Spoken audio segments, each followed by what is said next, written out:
hindi po siguro spoiled din po, no? Talagang yung Santo Niño rin po ay talagang blessed din po sa mga services po na kung saan po ay sa tulong po sa ating congressman, Congressman Jojo Garcia, and the same time ating mayor po ay itatayo po dito sa barangay po ninyo yung ating first ever na dialysis center po dito po sa may taas. Yan.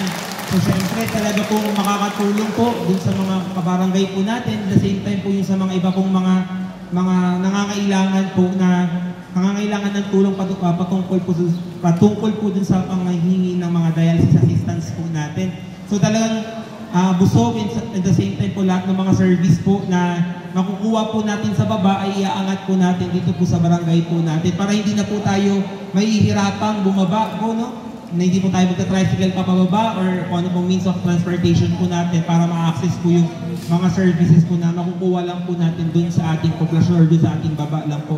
Siguro po hindi ko na po patatagalin ang aking mensahe po ay yun lamang po, maraming salamat po and congratulations sa ating barangay council.